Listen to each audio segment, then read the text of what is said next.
Muy buenas noches. Para todos los que no me conocen, mi nombre es Nidia Pau, directora de este conversatorio. Centro de Pensamientos, Democracia y Libertad. Esta noche tenemos el placer de tener a dos grandes hombres que van a sacar la cara por nuestro querido país, Colombia. Y ese es el mayor Manuel Noboa, que empieza ahora a las 7, y le sigue un poco más tarde Miguel Uribe Turbay, un hombre joven. Manuel, el mayor, también. Son dos señores jóvenes dispuestos a luchar por esa bella nación que no podemos perder por nada de esta vida y la otra. La presentación la va a hacer el joven Luis Buendía. Luis, tiene la palabra. Muy buenas noches a todos. En primer lugar, el mayor de la Reserva de la Policía Nacional, Manuel Noboa Bermúdez. Él viene de una familia humilde, está casado con Sandra Zambrano desde hace 37 años y tienen dos hijos ya profesionales ellos. Estudió en La Salle, Colegio La Salle, y en la Escuela de Cadetes General Santander. Es administrador de empresas de la Universidad Central, con posgrado en Administración de Seguridad de la Universidad Militar Nueva Granada, especializado en seguridad del Estado y lucha antiterrorista en la Policía Nacional de Francia, psicofisiólogo forense, poligrafista, con estudios en transformación digital e inteligencia artificial en el MIT, en el Instituto de Tecnología de Massachusetts. Sirvió al país por más de 17 años en las filas de la Policía Nacional. También ha servido al país como empresario, generando empleo, con más de 25 años en el sector seguridad y en la evaluación de credibilidad. Es docente universitario y ha ayudado a formar más de 2.000 profesionales en seguridad y evaluación de la credibilidad en diferentes países en América Latina. Fue presidente de la Sociedad Americana para la Seguridad Industrial, presidente fundador de la Asociación Colombiana de Profesionales en Poligrafía. Actualmente es presidente del Colegio de Mayores de la Policía Nacional de Colombia y director ejecutivo de la organización URPOL, que es una unión de la Reserva Policial. Es candidato a la Cámara de Representantes por Bogotá, por el Centro Democrático, con el número 116. Sus propuestas se basan en representar y a colaborar con la fuerza pública y sus reservas. Luchará por la defensa de las pensiones, asignación de retiro, salud, vivienda, justicia penal militar, educación y nivelación salarial. Lo pueden encontrar en Facebook, Twitter y en Instagram. Gracias por invitarme. La tercera vez que tengo la oportunidad de compartir con ustedes, con algunos de ustedes, porque entiendo que son dos programas diferentes, pero veo que algunas personas asisten tanto los días miércoles como los días sábados. Y bueno, muy complacido de estar con ustedes, de compartir este espacio que me parece muy importante para poder expresar desde diferentes ópticas lo que pensamos y lo que estamos interesados y con toda la decisión para defender nuestra democracia. Como bien lo dice este centro de pensamiento, democracia y libertad, porque indudablemente lo que está en juego en Colombia es precisamente nuestra democracia, y al perder la democracia todos ustedes saben que automáticamente se pierde la libertad. Esa libertad que vimos recientemente cómo los cubanos después de 62 años salieron a las calles a pedir que se les devuelva esa libertad en unas condiciones que es muy difícil, porque cuando se pierde la democracia y se le da cabida a los gobiernos comunistas, de verdad que es difícil. Tenemos el espejo, digámoslo así, desde 62 años de tiranía. 18 años Nicaragua, 22 años Venezuela.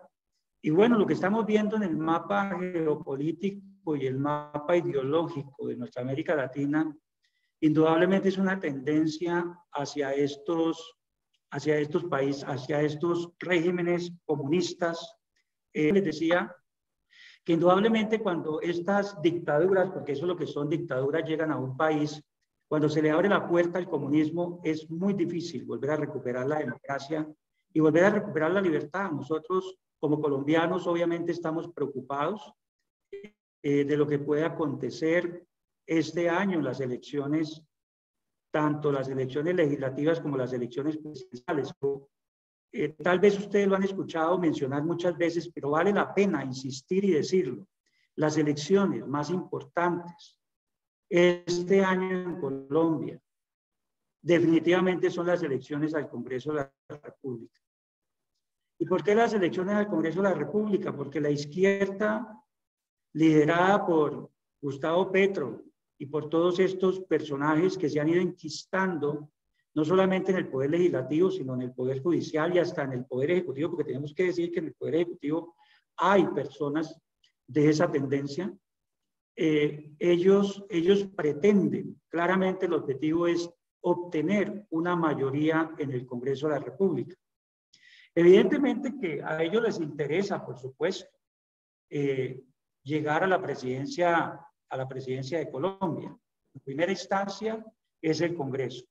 Por eso, lo primero que quiero invitarles a ustedes es a que motivemos a todos nuestros amigos, familiares, para que salgan a votar masivamente en estas elecciones del 13 de marzo y posteriormente a las elecciones de presidencia de la República en el mes de mayo. Porque si nosotros miramos lo que ha sucedido en todos estos países, es una repetición, es prácticamente como un calco, es como si se calcara el libreto.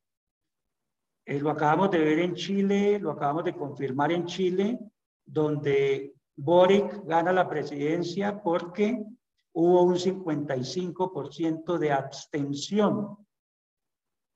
Si nosotros miramos las encuestas actualmente en Colombia, que las está liderando Gustavo Petro, encontramos algo muy curioso, un 18% de personas que dicen que no saben, no responden, y otras que dicen que votarán en blanco, que completa un 27% de personas que no saben. Ese 27% indudablemente, si nosotros no motivamos a la gente para que salga a votar, puede convertirse en una masa grande de abstención que pudiera hacer que desafortunadamente en nuestro país, Dios no lo quiera, estamos obviamente confiados de que no va a llegar eso a Colombia, pensamos de que nosotros todavía, quienes tenemos un pensamiento de derecha, un pensamiento de libre empresa, no creemos que estén dadas todavía las condiciones a pesar de las amenazas que existen, no solamente amenazas de un posible fraude, sino también amenazas de la presión que van a ejercer los grupos terroristas, especialmente el Ejército de Liberación Nacional, en las zonas de influencia de ellos para presionar, para manipular las elecciones. Y todo ello sumado a que el electorado, mucha parte del electorado aún no sabe qué decidir, pues puede dar las condiciones para que eso suceda. Ahora, yo como candidato a la Cámara de Representantes por Bogotá, tengo primero que todo, pues una gran responsabilidad frente a mi propuesta. Ustedes, los que me han escuchado en las intervenciones anteriores, yo nunca había sido candidato, es la primera vez que soy candidato en este caso al legislativo, pero nunca he sido candidato a ningún cargo político.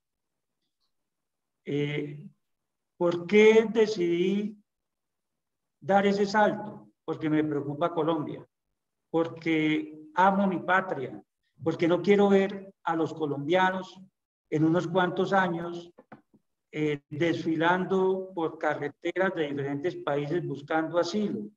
Y porque Colombia es un país que ha derramado mucha sangre de patriotas, de policías, de militares, de mucha gente inmolada, sacrificada, políticos que han sido asesinados porque se han opuesto a los pensamientos y a los intereses del comunismo. Esa sangre derramada lo motiva a uno para dar ese salto y tomar esa decisión de enfrentar este reto. En ocasiones pasadas, pues he tenido la oportunidad de compartir con ustedes en la última el eje central de mi propuesta de llegar a la Cámara de Representantes. Yo les comento que ha sido un ejercicio muy interesante. Algunas personas, pues, que me preguntan que cómo me ha parecido, digo que muy interesante y que yo tengo un gran don que me ha dado Dios, que es aprendo rápido. Entonces he aprendido muchas cosas de política y en este momento tengo mucha fe, mucho optimismo de que voy a lograr la meta de llegar al Congreso de la República en unas condiciones que no son sencillas. Nuestro partido Centro Democrático, al que hay que seguir apoyando, hay que seguir fortaleciendo el Partido Centro Democrático. Se encuentra en una coyuntura natural y normal de desgaste por lo que ha pasado en los últimos años, pero también por tal vez del desinterés de algunos militantes del partido que de cierta manera se han dejado llevar hacia alejarse del partido. Tenemos que trabajar en eso y el presidente Uribe nos ha dado un gran ejemplo a todos nosotros los candidatos de salir a la calle, a hablar con la gente, a ganarnos nuevamente la confianza de la ciudadanía. Y eso lo estamos haciendo, o por lo menos lo estoy haciendo aquí en Bogotá. He tenido la oportunidad con un maravilloso equipo de trabajo que tengo de voluntarios, porque esta es una campaña en la cual no tenemos todos los recursos que quisiéramos tener para hacer, obviamente, todas las inversiones que necesitan una campaña, pero estamos haciendo una campaña con todas las ganas. Tengo un equipo maravilloso de trabajo. Aquí está Marta Barón, está el coronel James, que me ha acompañado, bueno, otros compañeros que me han venido acompañando a salir a las calles. Indudablemente que no me equivoqué al fijar como uno de los elementos de mi propuesta política la seguridad. Pero especialmente la seguridad, yo les compartí a ustedes la vez pasada que mi propuesta de seguridad es una propuesta integral, donde contemplamos la seguridad nacional. Hay que rescatar nuestra seguridad nacional. Eso es lo primero que los comunistas empiezan a debilitar, la seguridad nacional, la inteligencia, la contrainteligencia, lo hablamos la vez pasada. El otro elemento que es la seguridad ciudadana, la seguridad rural, la seguridad privada, la seguridad vial y obviamente la seguridad jurídica. Pero lo más importante o el eje central como candidato a la Cámara de Representantes por Bogotá, indudablemente es la seguridad. Tal vez varias de las personas que están en este momento conectadas pues viven en Bogotá, o yo diría, no sé si vivimos o sobrevivimos, porque la verdad es que a veces salir a Bogotá a ciertos sitios, como nos ha tocado con Marta y los otros compañeros, porque nos hemos metido a sitios difíciles. Pero precisamente ¿para qué? Para vivenciar lo que está pasando en esas localidades. Y obviamente que lo que vive el ciudadano común y corriente, con el temor, el miedo, en algunas zonas, especialmente en la ciudad, pues creo que no me equivoqué al pensar en que yo tengo que trabajar desde el Congreso de la República como candidato a la Cámara de Representantes por la seguridad de Bogotá. Para los que viven acá, para los que viven en Bogotá, que están aquí conectados, pues no será nada extraño lo que yo les estoy diciendo. Quizás para los que viven en el exterior o viven en otras ciudades y hace tiempo no vienen por Bogotá, pues este panorama es una realidad de lo que hemos vivenciado en este ejercicio de recorrer las calles, de hablar con la gente, de conocer la problemática. Y precisamente cuando uno como candidato conoce el diagnóstico, conoce las causas, pues lo que tiene que hacer es buscar cuáles van a ser las soluciones y las propuestas sin caer en los falsos populismos de hacer promesas que no se puedan obviamente cumplir. En ese sentido, pues lo que vemos nosotros aquí en Bogotá es un fenómeno indudablemente que preocupa a la ciudadanía, preocupa a todos, por supuesto. Y lo primero que nosotros miramos desde esa óptica de la inseguridad, pues son una serie de estadísticas. Pero miren, ¿qué es lo primero que nosotros encontramos en Bogotá? Lo primero que encontramos en Bogotá es una percepción de inseguridad que ha ido creciendo hasta llegar al 96%. La percepción de inseguridad, pues todos sabemos que es la que genera precisamente la intranquilidad, genera el temor, a veces genera pues obviamente otros sentimientos aún mucho más profundos que pueden afectar inclusive psicológicamente a las personas.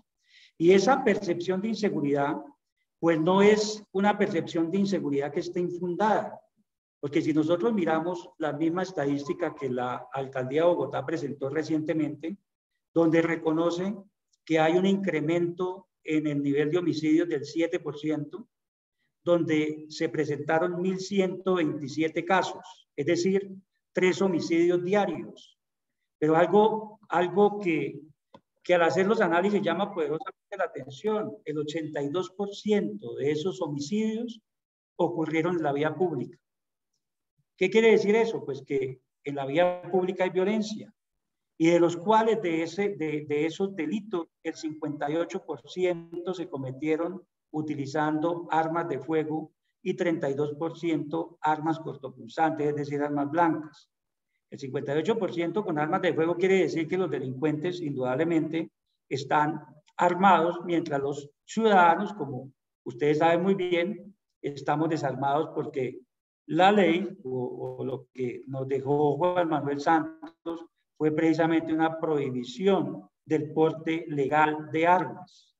Ahora, según los análisis que se hacen y que hacen las entidades encargadas de los análisis de la criminalidad, con relación al 2021, se estableció que la causa principal de esos homicidios fue la intolerancia, con un 31%, es decir, muertes en riñas, muertes a causa de la intolerancia ciudadana. Es decir, que indudablemente hemos venido perdiendo la cultura de la seguridad y la convivencia ciudadana. Que el 24% de esos homicidios se deben a venganzas, muchas de ellas intercrímenes, entre criminales, entre delincuentes, y el 15% de esos homicidios debido al microtráfico, que ese es uno de los problemas graves que en este momento está viviendo nuestra ciudad capital, y un 13% de esos homicidios ocurridos en eventos de hurto. Hablando del hurto, en el año 2021 hubo un incremento del 12%, donde se destaca el hurto de motocicletas, que aumentó también un 12%, curiosamente con el mismo nivel de porcentaje del hurto en general, con un total de 4.630 motos, es decir, 12 motocicletas robadas diariamente, seguido por el hurto de bicicletas, que se incrementó en un 16%, con un total de 9.400 casos, bicicletas fue el más alto, es decir, 25 bicicletas al día, y el hurto de automotores o vehículos, que aumentó un 2%, con un total de 3.722 casos, es decir, 10 vehículos diarios. Claro, hay unos elementos de la estadística que debemos reconocer, que son debido también a la acción oportuna de la policía, lo que hacen los cuadrantes, donde las estadísticas nos muestran una disminución en el hurto de celulares, que era una de las preocupaciones que veníamos teniendo desde el año 2019, que iba creciendo. Para el 2021 hubo un decremento en el hurto de celulares, en el hurto a comercio y en el hurto a residencias, con unos niveles de 8%, 24% y 49% respectivamente. Allí, pues, podemos decir que podemos presentar un balance positivo en cuanto a eso, pero sigue preocupando lo más importante, porque es que lo más importante es la vida humana, esas vidas humanas que se están perdiendo en las calles de nuestra ciudad diariamente. Ahora, también hay que mirar el tema de la cifra de ciudadanos que no denuncian, preocupante porque tenemos un 64%, se pasó de un 61 a un 64% de ciudadanos que no denuncian. Y cuando los ciudadanos no denuncian, ¿por qué? ¿Por qué razón? Porque no tienen confianza en la justicia. Y ahora si miramos otra cifra del DANE, por ejemplo, el 26.5%, Bogotá lidera con un 26.5% la ciudad con mayor victimización. Ahora, todo este problema, ¿qué nos muestra? Que ha ido en aumento la criminalidad, la victimización, donde parte del problema se puede generar ¿en qué? En que hemos venido desarrollando tal vez unos enfoques represivos y punitivos sin unas políticas integrales con el liderazgo suficiente que puedan hacerle frente a esa criminalidad y romper lo que la escuela de Gary Becker enseña, que es la economía del crimen. ¿Por qué hay crimen? Porque resulta rentable para el delincuente. Ahora, en este análisis que yo he hecho como candidato para presentar unas soluciones, yo he querido enfocarme en abordar la problemática desde la transversalidad. Todos nosotros sabemos que la seguridad incide en todos los campos, es transversal. Y ahí hay que mirar 5 dimensiones importantes, 5 dimensiones muy importantes, que son la ciudad misma, la ciudad como tal, la ciudadanía, la administración, una ciudadanía activa, ¿no? Una administración responsable, la justicia y obviamente la policía. Esos 5 elementos o esas 5 dimensiones hay que mirar, analizar qué está pasando. Y empecemos a descomponerla. La ciudad, Bogotá es una ciudad que ha crecido de manera desordenada, sin una planeación. Es una ciudad donde la improvisación, especialmente de ciertos alcaldes, ha generado más caos en la ciudad. Nosotros sabemos que para tener una ciudad segura, una ciudad tiene que crecer responsablemente y no como se ha hecho en algunos gobiernos distritales, por ejemplo, un tema tan serio como es el Plan de Ordenamiento Territorial, el POT, pues se hace sencillamente sin tener en cuenta un crecimiento responsable y simplemente se hace por decreto, sin tener en cuenta los diferentes sectores de la ciudad y eso empeora el problema. Allí tendríamos que mirar cómo se puede intervenir, obviamente que somos conscientes de que en el Congreso de la República no podemos intervenir mucho en el tema de una administración local porque le corresponde al Consejo, pero precisamente una de mis propuestas más adelante que les voy a mencionar es acabar eso, porque es que desde el Congreso sí se necesita hacer el control político a los alcaldes, a los gobernadores. Esa administración, ¿qué necesita una ciudad para que sea una ciudad segura? Necesita una administración, pero que sea una administración responsable. Y yo me atrevo a decir que en este momento Bogotá tiene una administración totalmente irresponsable. No hay liderazgo de parte de la alcaldesa de Bogotá como primera autoridad de policía, como jefe de policía.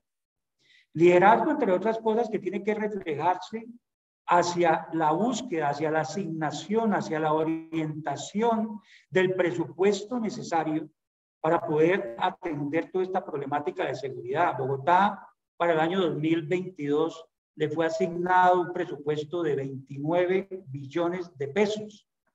El año pasado fueron 24 billones, para este año tenemos 29 billones de pesos de presupuesto. ¿Y saben ustedes cuánto se destina para la seguridad de ese presupuesto?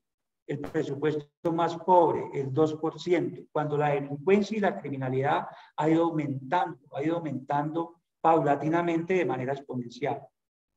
Entonces, si miramos por allí el liderazgo y verdaderamente la voluntad de ese jefe de policía, no existe.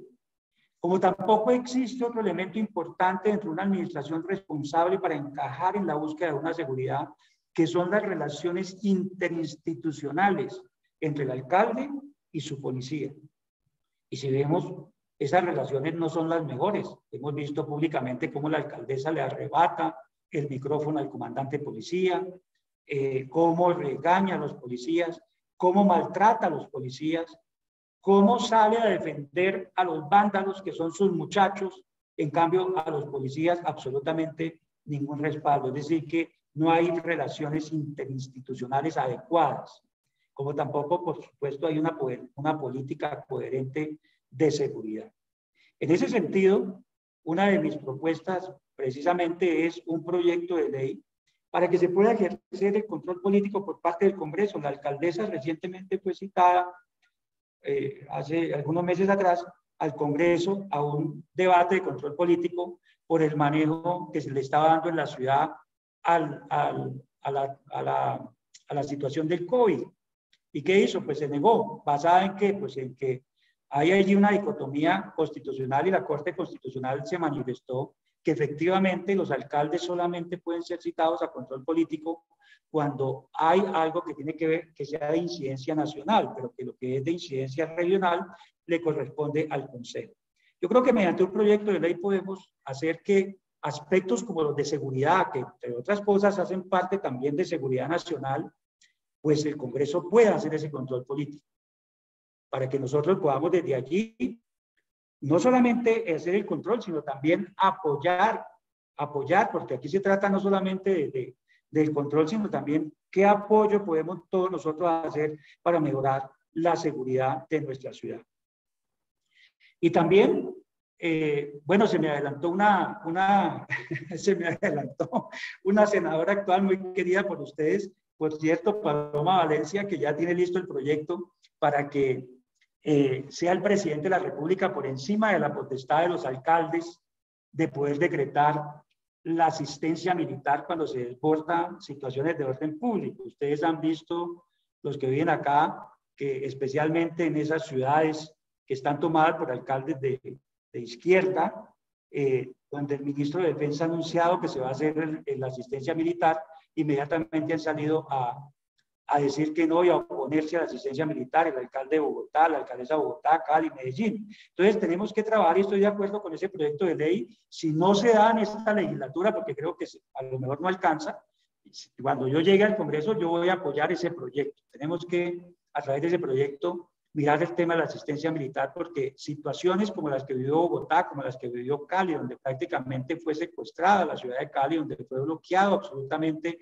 todo el aparato productivo del país, no puede suceder. Tiene que inmediatamente, si el alcalde no lo hace, el presidente de la República tiene que tener la potestad y la facultad de poder decretar esa asistencia militar. Bien. Ahora bien, cuando hablamos del siguiente elemento, que decimos que es el tercer elemento, tenemos ciudad, tenemos administración responsable. El otro elemento importante es la ciudadanía activa. ¿Qué estamos viendo en cuanto a la ciudadanía? Indudablemente, el ciudadano es parte del problema de seguridad. El ciudadano tiene que involucrarse, pero para ello tenemos que empezar a trabajar en fomentar la cultura nuevamente de convivencia y seguridad ciudadana, para que esos ciudadanos colaboren con la autoridad, especialmente con la policía, que rodeen su policía, que tengan confianza en su policía, que se vinculen a las redes de seguridad ciudadana, que se vinculen a los frentes de seguridad, porque yo he recorrido, los recorridos que he hecho, y he preguntado por los frentes de seguridad, y desafortunadamente esa idea, que fue algo que dio muy buen resultado, hoy en día los frentes de seguridad ciudadana pues están muchos de ellos desmantelados, se han ido acabando. Eso hay que fortalecer, los frentes locales, los frentes empresariales de seguridad, con la participación del ciudadano. Entonces, vamos también a presentar una propuesta para el fortalecimiento, una ley de frentes de seguridad, y algo muy importante dentro de esa participación ciudadana que se la mencioné en la presentación anterior, es la creación de la red ciudadana de inteligencia voluntaria. Inicialmente, ¿quiénes deberían ser los primeros llamados a integrar esa Red Ciudadana de Inteligencia Voluntaria, los integrantes de la reserva activa de las Fuerzas Armadas, de la policía, de las fuerzas militares, que viven, conviven en las localidades, en los barrios, y que pueden ser un elemento importante de información, obviamente centralizada. Hay que crear una central que puede ser adscrita o anexa a la Dirección Nacional de Inteligencia, que nos permita anticiparnos con información oportuna a la ocurrencia de delitos. El cuarto elemento, que es la justicia importantísimo, el eslabón entre seguridad. La seguridad tiene el eslabón débil, la justicia. ¿Y por qué débil? Porque miren, 9 de 10 delincuentes, oigan, 9 de 10 delincuentes capturados hoy en día son dejados en libertad. No es culpa de la policía, por supuesto. No es culpa de los jueces. Es que la ley, como está hecha la ley, permite que a través de esos subrogados penales que existen allí en el Código Penal, pues el juez termine dejando en libertad al delincuente. Entonces, obviamente tenemos que esperar, yo tenía ese proyecto de la ley de seguridad ciudadana, también se me adelantaron, pero ¿qué pasa? Que el presidente Duque hace unos días atrás, sancionó la ley de seguridad ciudadana. Ya, obviamente, ya hubo manifestaciones de que la van a demandar constitucionalmente. Creo que ya están radicadas algunas demandas de inconstitucionalidad. Una ley que pienso yo quedó bien redactada, sin embargo, con algunos vacíos. Allí en esa ley hay cosas muy interesantes, por ejemplo, como el endurecimiento de las penas por vandalismo, el endurecimiento de las penas por hurto, el establecer esa defensa legítima privilegiada, porque pues ya uno ni siquiera si se le metían a la casa a atracarlo, a robarlo, le tocaba pues muchas veces preguntarle al delincuente está armado para yo poder actuar. Entonces, bueno, ese tema de la ley ya incluye la legítima defensa privilegiada, que es la casa, es su hogar, que se ve penetrado por delincuentes armados, y prácticamente anteriormente no podíamos hacer mayor cosa. Hoy en día esa ley pues fortalece esa parte. Se eleva, por ejemplo, a delito el uso o el porte de armas blancas, que eso no estaba estipulado como un delito.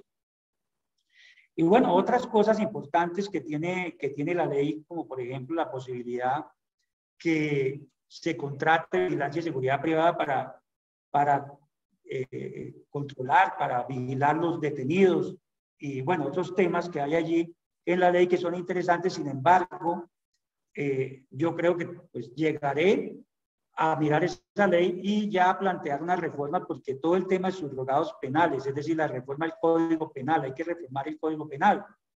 Hay una serie de subrogados penales que quedaron allí, que obviamente van a darle continuidad a esa situación de que los jueces van a tener que dejar los detenidos, los capturados, los van a dejar libres. Ahora, como les decía, esta ley de seguridad ciudadana también abre la posibilidad de solución al problema de los centros de retención transitoria, al autorizar que sea la vigilancia privada. ¿Qué pasa hoy en día?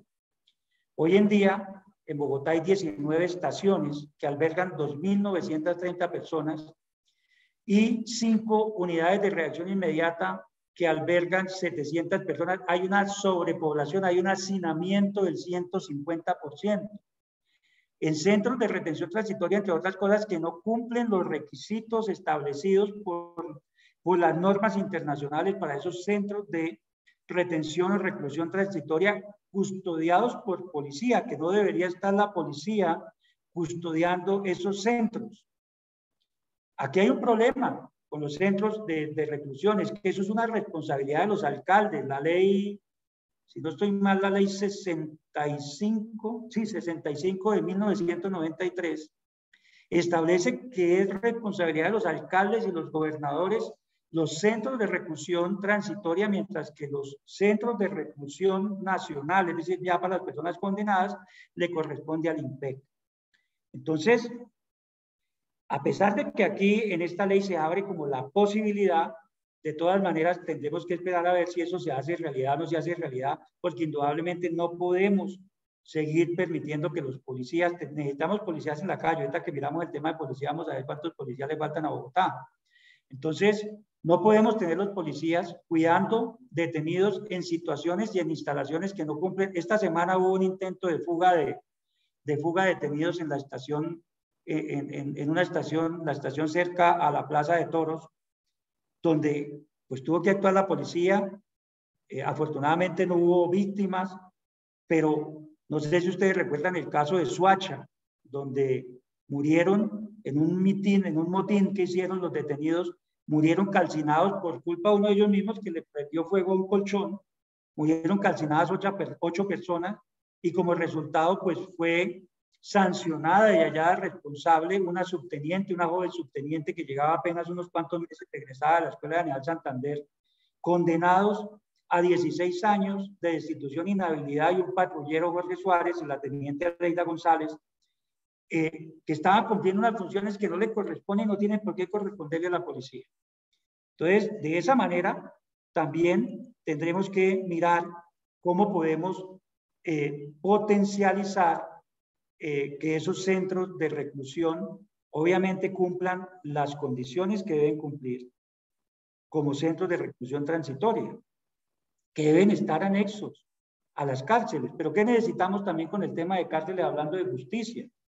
Primero, miren, en Colombia no existe una política de tratamiento criminal coherente que nos permita cortar esa cadena de reincidencia en el crimen. ¿Qué necesitamos hacer allí? Que tengo dentro de mi propuesta una reforma del Código Penitenciario y Carcelario, para que definitivamente la iniciativa privada pueda implementarse con el fin de transformar, construir cárceles productivas, cárceles manufactureras, cárceles agrícolas, donde esos reclusos, entre otras cosas, tengan condiciones dignas, porque también nosotros que vemos en las cárceles de Colombia, hacinamiento, no tienen condiciones dignas, no tienen oportunidades de obtener una verdadera resocialización.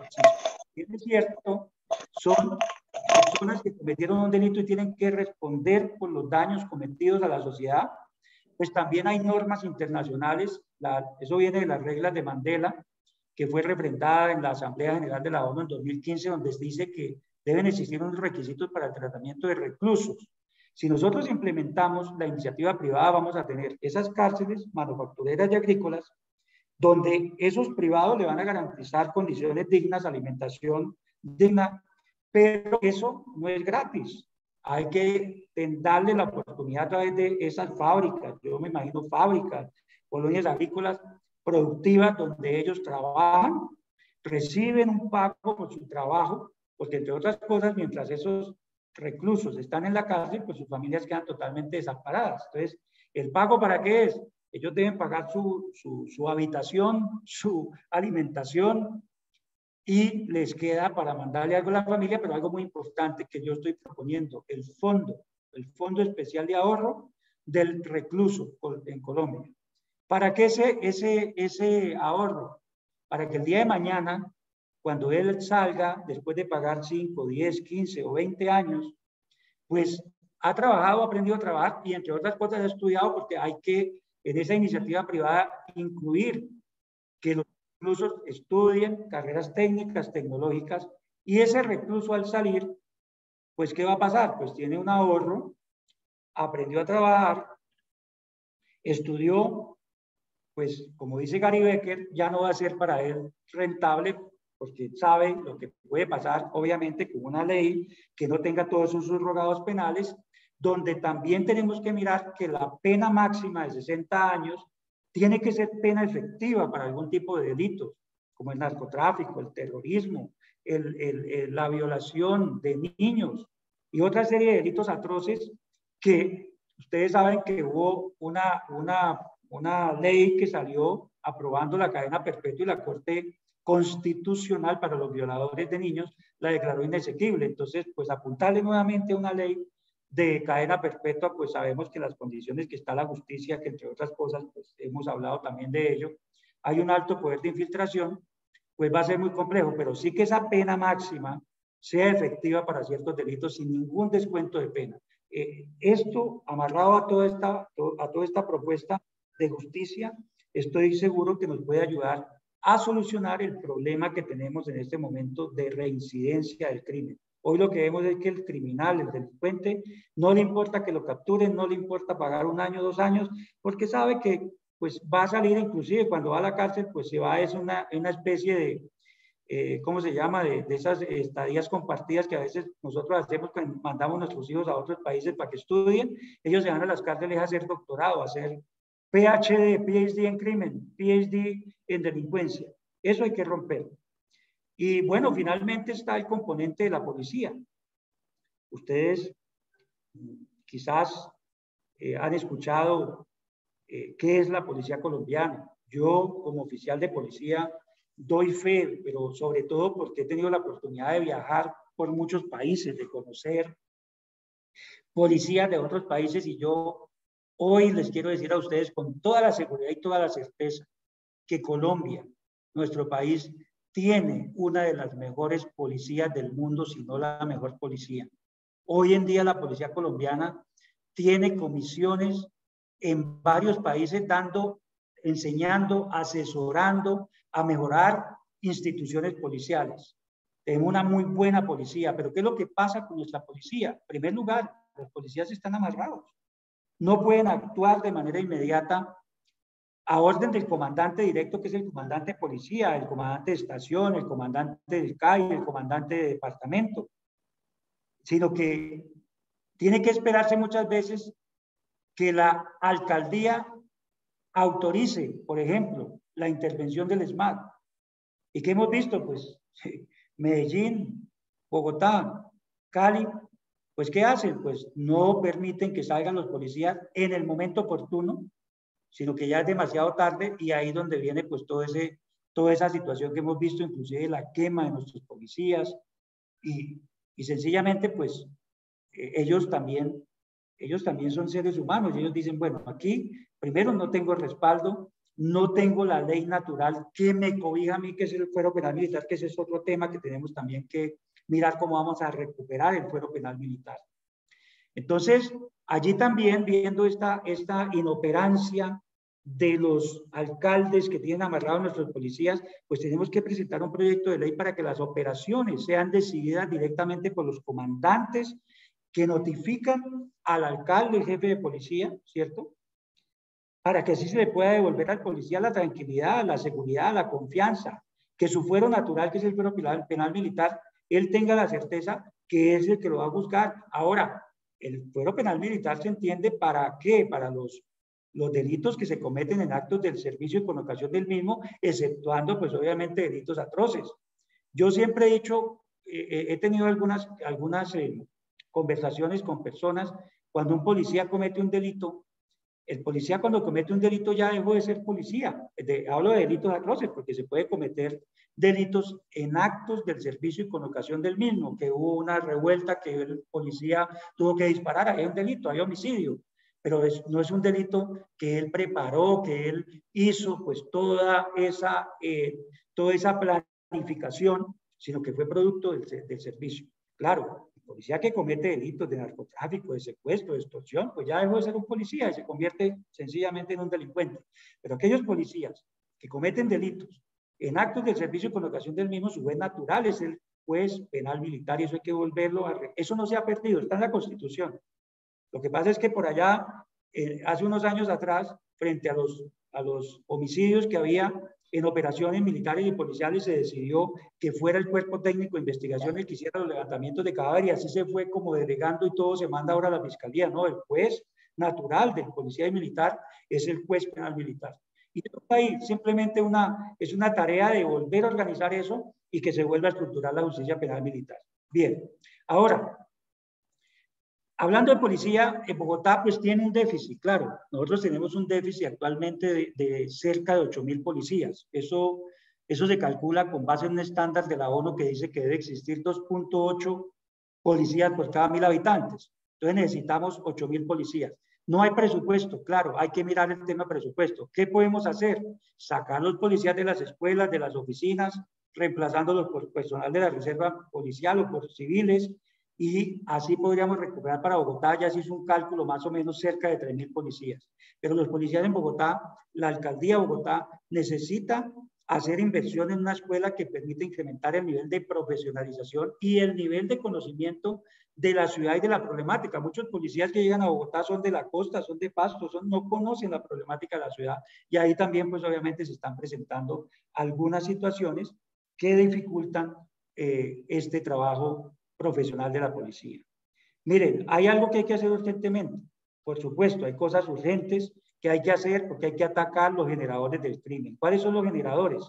En primer lugar, las armas. Hay que desarmar la delincuencia, hay que intervenir esos sitios de alquiler de armas. Hay que hacer un control a la prostitución callejera. Detrás de la prostitución vienen niños que están siendo instrumentalizados e inducidos a la prostitución, generan entornos peligrosos. Bueno, todo eso que ustedes conocen en las ciudades. También tenemos el tema del microtráfico. Hoy en día, en los entornos escolares, los expendedores de drogas están induciendo a nuestros niños al vicio, los envician, les dan la droga, les regalan la droga, después que los tienen enviciados, pues los utilizan como distribuidores. ¿Y eso por qué? Porque sus madres los dejan solos, porque tienen que salir al rebusque, porque tienen obviamente sus madres cabeza de familia, y ese problema social que hay, pues está siendo aprovechado. Estas ollas del narcotráfico hay que acabarlas. El control migratorio, hay que endurecer la ley migratoria.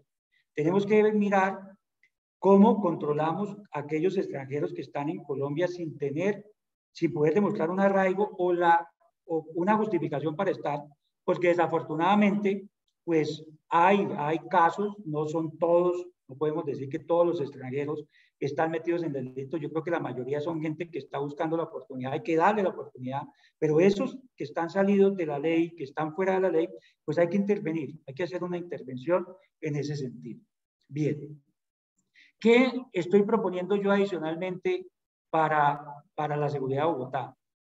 Voy a liderar la ley de inteligencia artificial que nos permita convertir a Bogotá en la primera ciudad inteligente de Colombia.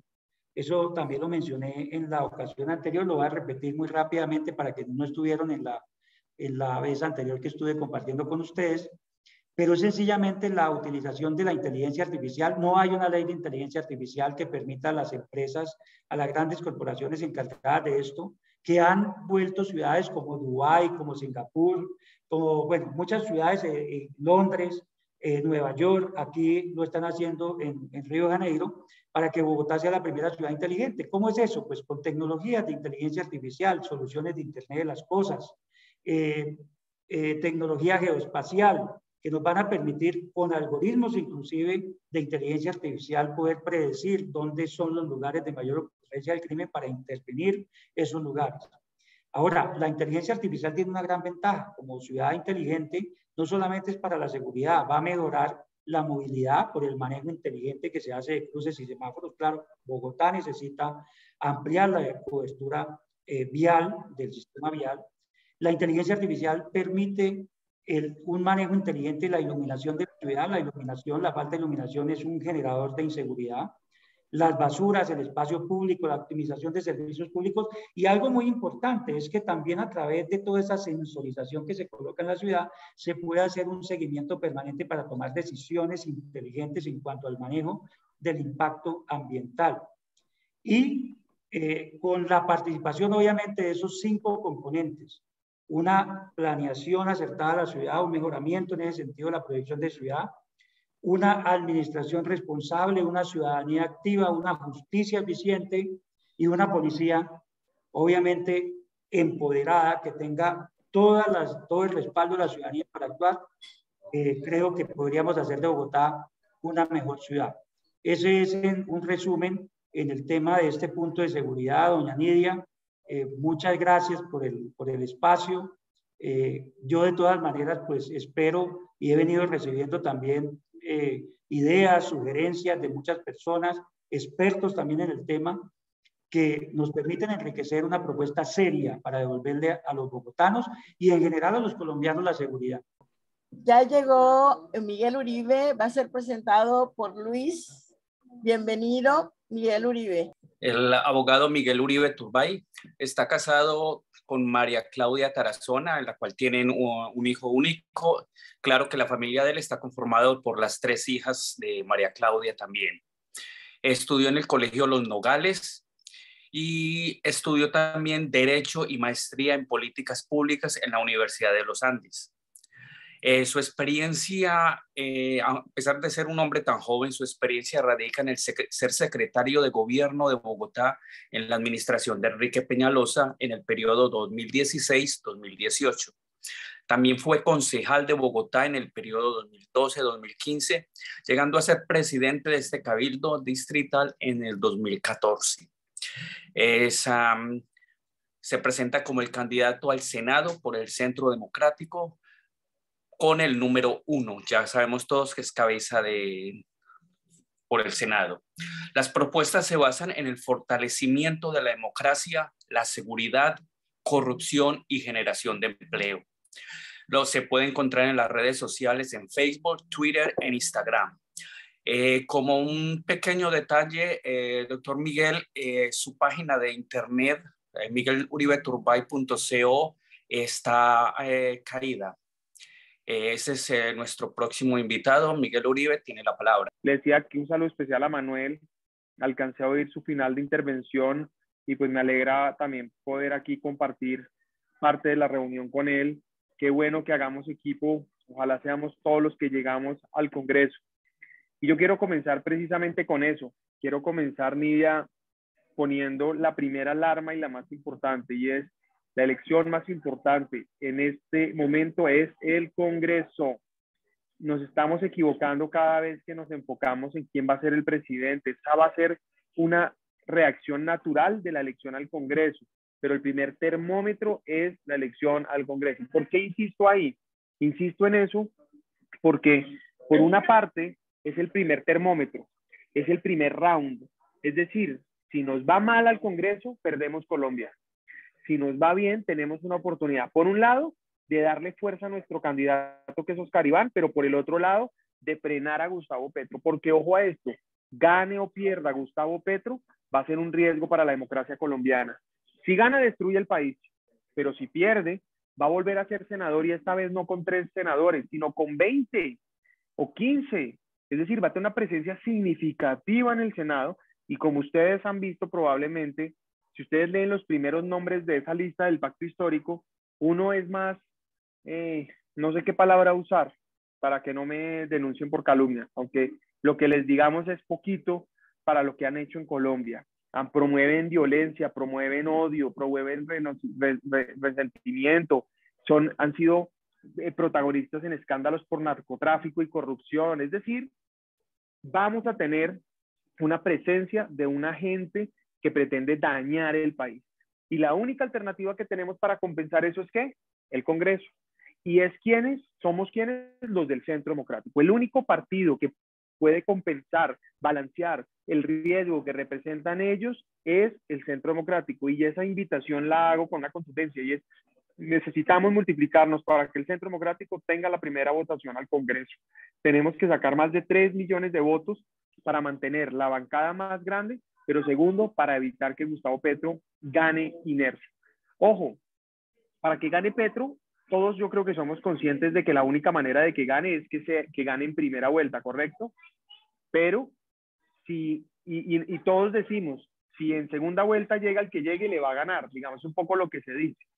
Pero ojo, si le va muy bien en el Congreso, ¿qué hace la mayoría de los políticos que se acomodan de acuerdo a la necesidad?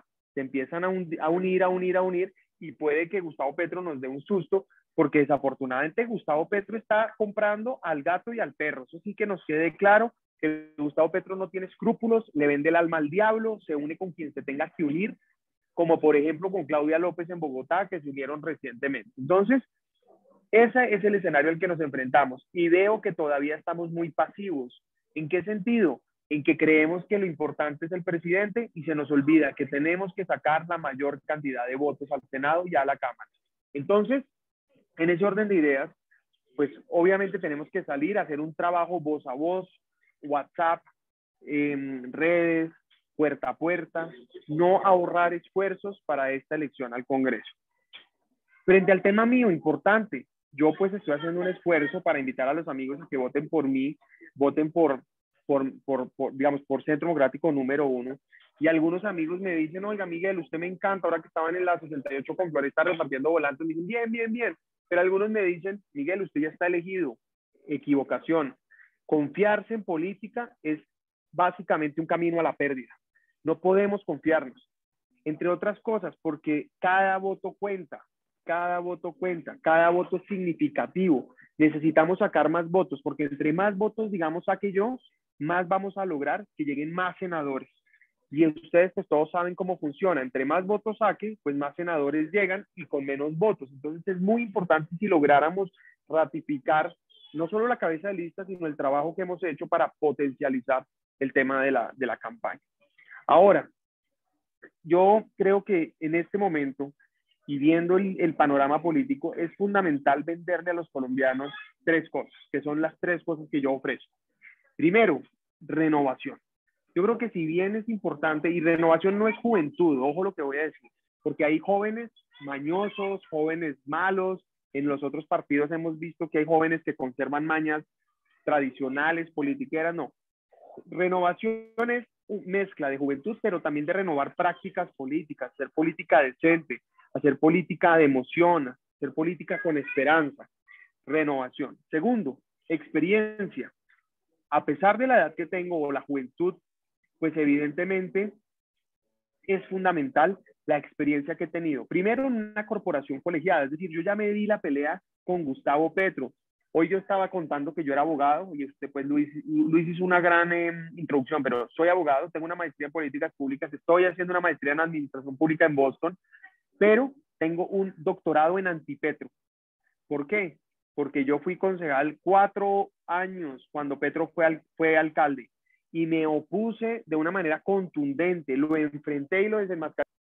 Entonces lo desenmascaré y lo enfrenté de manera contundente, pero además lo aprendí a conocer, entendí el riesgo que representa Gustavo Petro, sé el peligro que implica para Colombia.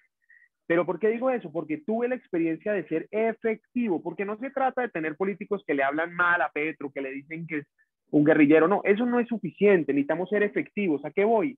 Por ejemplo, cuando Petro presentó el POT de Petro, la MEPOT, la logramos frenar. Cuando necesitábamos sacar proyectos de acuerdo, ¡pum!, los sacábamos.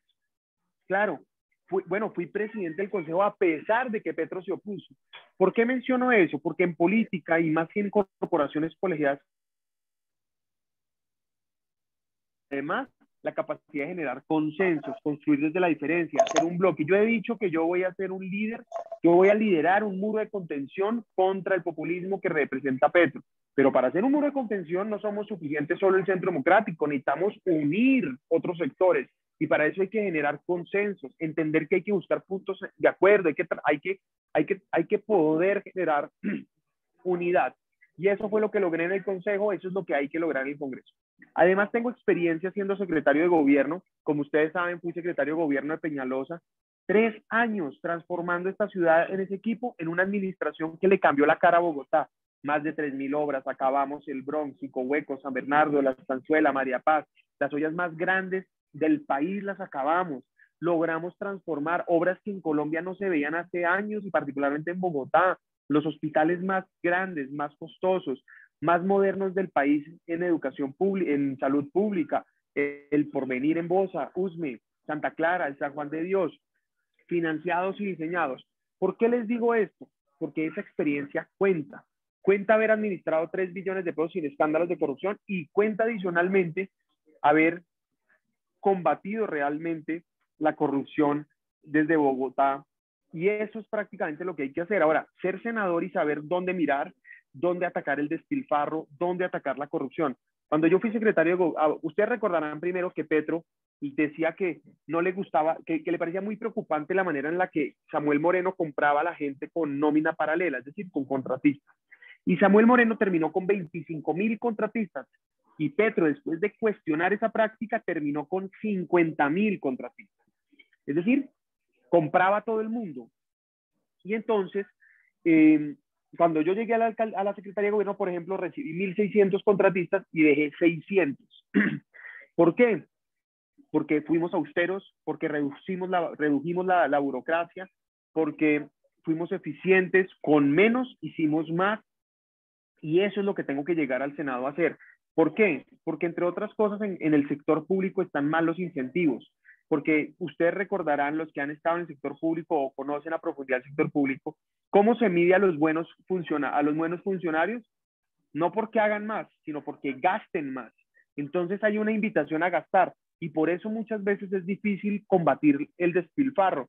Aquí hay que cambiar los incentivos para lograr que podamos promover eficiencia. Entonces, esa experiencia es importante para esos temas. Y por último, transparencia. No tengo rabo de paja. Me he enfrentado a Petro, me enfrenté a Claudia, ahora a Daniel Quintero en Medellín, a Jorge Iván Ospina en Cali, y no tengo un solo escándalo de corrupción. Pero no solamente por la administración, sino por ninguna de mis actuaciones. Yo hoy puedo decirle con tranquilidad a todo Colombia que soy absolutamente transparente. ¿Y eso por qué es importante? Porque he sido integral, porque creo en los valores, porque además me he dado la pela contra toda esta gente y como dice el presidente Uribe, no tengo rabo de paja y por eso me acerco a la candela. Y a eso es lo que necesita hoy Colombia, dar unas peleas de fondo que le garantice a los colombianos tener la tranquilidad de que alguien va a dar esas peleas. Por ejemplo, Gustavo Bolívar nos dice hoy o ayer que quiere acabar el ESMAD el 8 de agosto. ¿Cómo así? ¿Vamos a dejar que debiliten la fuerza pública los bandidos? Los que quieren premiar a los terroristas de la primera línea. Es que de modo que Gustavo Petro nos dice que cuando sea presidente premia, perdona a los de la primera línea y Gustavo Bolívar nos dice que acaba el ESMAD. Están invirtiendo los valores de esta sociedad, premiando al victimario y al malo. Segundo, persiguen al empresario. Ahora resulta que es el empresario el que explota, promueve el resentimiento de los, por ejemplo en Medellín, la clase empresarial, el sector comercial, el industrial en Medellín fue el que logró reconstruir el tejido social después del narcotráfico en Antioquia. Y hoy Daniel Quintero, con el mismo discurso de Petro, permea la clase empresarial, el tejido empresarial para destruir esas relaciones, generando resentimiento y odio. Ahora resulta que los empresarios son los malos. Tercero, combatimos la coca durante años y nos han dicho mentirosamente que la lucha contra las drogas fracasó en los últimos 30 años. No, señores, fracasó en los últimos 10, porque del 2002 al 2013 la coca cada vez era menos y logró llegar esa política a 45.000 hectáreas de coca en el 2013. Fue cuando en el proceso con las FARC le entregaron a las FARC la lucha contra el narcotráfico, cuando acabaron la aspersión y cuando acabaron de priorizar la lucha contra el narcotráfico, que hoy se disparó a 250.000 hectáreas de coca. Y tenemos un ELN fortalecido, Clan del Golfo fortalecido, disidencias de las FARC fortalecidas por el narcotráfico que los financie. ¿Quién va a dar esa pelea? Bueno, tenemos que llegar a dar unas peleas de fondo que logren evitar que Colombia caiga en las manos equivocadas. En política, normalmente, los políticos tratan de hacer lo popular y no lo responsable, lo fácil y no lo correcto. En mi caso, yo he demostrado que a pesar de las dificultades, busco hacer lo correcto. Prefiero perder antes de ser desleal. Prefiero ser impopular, pero hacer lo correcto. Y en mi caso, lo repito, no negocio principios. Eso entre otras lo aprendí Nidia, Luis y amigos, por ejemplo, de mi mamá. Ustedes la conocieron. Mi mamá dio la vida por una causa. En el momento de mayor adversidad no renunció a lo que creía. La usaron para presionar al gobierno y nunca utilizó mi familia esa carta de presión para defender los intereses familiares, porque creíamos siempre, y la familia, mi mamá, en el momento de mayor adversidad, secuestrada por Pablo Escobar, que primero estaba el país. Y ese es el legado que hoy me motiva a ser político, es la manera en la que quiero hacer política decente, como lo he hecho y como creo y estoy seguro que se puede seguir haciendo. Y evidentemente estoy dispuesto a llegar hasta donde pueda llegar de manera íntegra. ¿Y por qué menciono esto? Porque eso es lo que representamos en este partido, eso es lo que tenemos que representar en este partido y es lo que tenemos que hacer, entre otras cosas, para entusiasmar a los jóvenes. Nosotros hoy hemos asumido que los jóvenes están con los sectores populistas y radicales, pero resulta que hoy los jóvenes también necesitan alternativas y oportunidades, alguien que los oiga, alguien que les proponga y alguien que les hable de manera diferente. Yo no solamente tengo propuestas para los jóvenes en materia de educación, emprendimiento, innovación, sino que adicionalmente creo profundamente que nosotros, si hacemos una política diferente, podemos entusiasmar a los jóvenes, generando esperanza. Por ejemplo, tenemos que enfocarnos en los problemas, sí, antiguos, que han sido profundizados por la pandemia, pero con soluciones nuevas. Tenemos que pensar en los nuevos problemas. Tenemos que hablar con un lenguaje diferente. Tenemos que entender que hay unas situaciones hoy que son centrales en la agenda, pero además, un tema central es que siendo firmes, vuelvo, repito, con las convicciones, sin negociar principios, tenemos que generar consensos. A los jóvenes hay que oírlos. Y eso no nos puede dar pereza, todo lo contrario, tiene que ser una motivación precisamente para sumar una forma de ver el país que hoy no estamos teniendo en cuenta. Ahora, entre más salgo y entre más veo, más jóvenes veo que se quieren motivar, más jóvenes me acompañan, amplío el grupo de voluntarios, salen a volantear conmigo. Y eso es muy emocionante porque lo que uno ve es que sí hay jóvenes que le apuestan al futuro del país. Y es eso lo que nos une aquí. Yo creo que en este Zoom, todos los que estamos, nos une primero, nos une la esperanza, un país posible, que haya futuro. Y para que eso suceda, nos la tenemos que jugar a dar las peleas duras en el Congreso. Por ejemplo, ¿cuántas reformas históricas están pendientes en el país? Muchas. Tenemos, por ejemplo, la reforma pendiente, nosotros, laboral, por ejemplo. Tenemos que flexibilizar el régimen laboral para garantizar mayor generación de empleo. Tenemos que dar la reforma pensional para garantizar que no sea regresiva hoy la manera en la que se asume esa carga, sino que además se le garantice a la gente que tiene pensión su pensión, la gente que tiene derechos adquiridos que la tenga, y finalmente, realmente es fundamental que tengamos una propuesta que busque tener alguna asignación básica para las personas en su vejez. Hablando de asignaciones, lo que pasa hoy con la fuerza pública es fundamental. Ya Gustavo Petro nos advirtió que le va a ofrecer, es decir, que va a poner en riesgo la asignación de la fuerza pública, ya no lo dijo. Ahora, hay que pensar, por ejemplo, en ver si eso se puede convertir o no en una pensión, pero lo que sí sin duda no puede pasar es que se ponga en riesgo, como hoy Gustavo Petro lo plantea. Necesitamos entonces hacer reformas, la reforma judicial, otra deuda.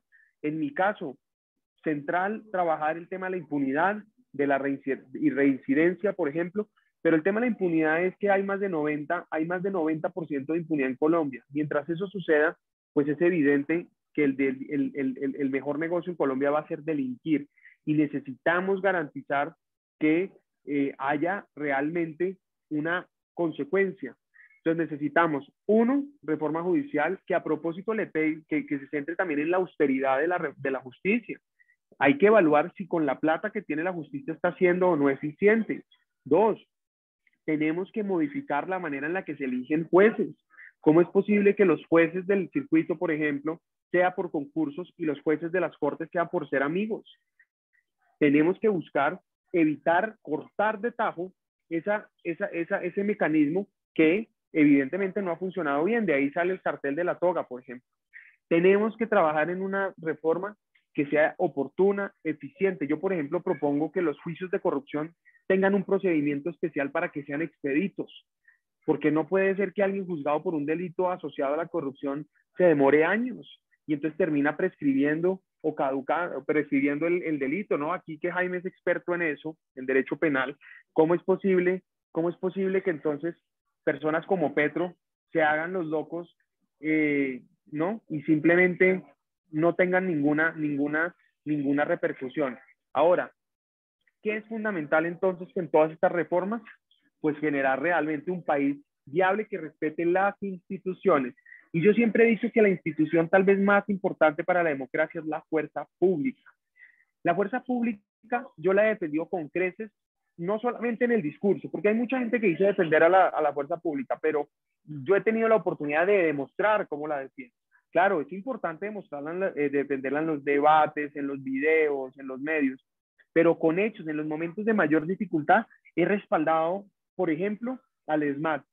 Ahora que salen todos a decir, no pueden derrumbar el ESMAD, claro que no se puede debilitar el ESMAD, no se puede desmontar el ESMAD, pero ojo, cuando yo estaba en la Secretaría de Gobierno acompañé más de 2.000 marchas, y cuando había disturbios, que era la gran minoría de veces, y salía el ESMAD, salía yo como secretario de Gobierno a respaldar a la policía, a decir que había que garantizar autoridad y orden, no autoritarismo y no totalitarismo, pero autoridad y orden.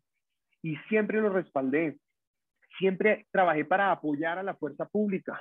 Lo hicimos como secretario de gobierno dándole más recursos.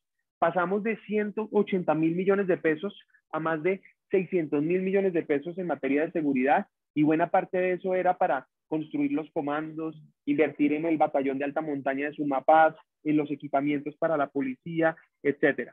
Adicionalmente, he trabajado permanentemente para apoyar la reserva activa. Primero, cuando fui candidato a la alcaldía, fui el único candidato que tenía un plan para la reserva activa, para reconocerlos, para emplearlos, para darles nuevas oportunidades. Por ejemplo, una propuesta que estoy haciendo ahora es que todos los barrios de Colombia deben tener un frente de seguridad, y ese frente de seguridad debe contar al menos con un miembro de la fuerza activa que coordine esfuerzos de conocimiento, experiencia en esta materia. Cuando Gustavo Bolívar financió con una vaca a los de la primera línea, salir rápidamente a decir, no, vamos a hacer una vaca, pero para la fuerza pública herida. En diciembre 2 del año pasado, se le entregaron más de 150 millones que recogimos gracias a las donaciones de muchos colombianos a las familias de los policías muertos por los disturbios y de heridos, los heridos más graves en los bloqueos. Y por último, no me ha bastado pues el tiempo para decir, uno, promover las marchas a favor de la fuerza pública, las instituciones, la democracia y las víctimas, como lo hicimos hace unos meses después de los bloqueos.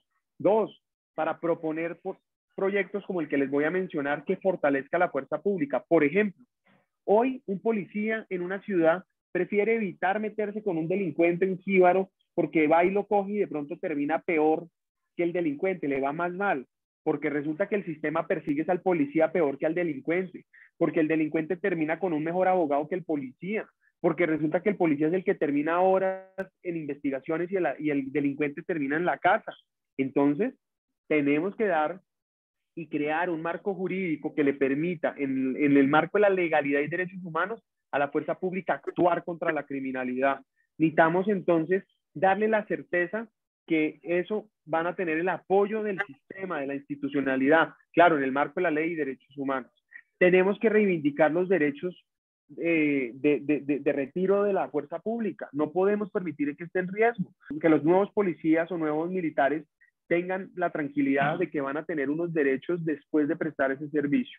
Eso es respaldar la fuerza pública, eso es lo que queremos hacer, es lo que vamos a hacer y es lo que yo he hecho y me comprometo a seguir haciendo. Ahora, necesitamos también jugárnosla entonces por la seguridad.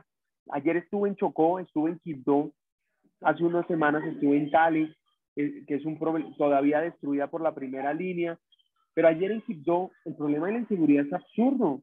¿Qué progreso, qué turismo, qué oportunidades, qué emprendimiento hay evidentemente con seguridad? Inseguridad, ninguno.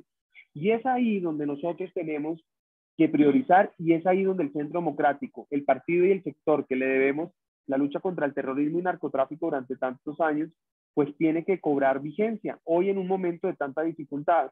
Por ejemplo, tenemos que dar la pelea urgente, tenemos que dar la pelea para acabar el consumo de droga y particularmente el consumo de droga en el espacio público.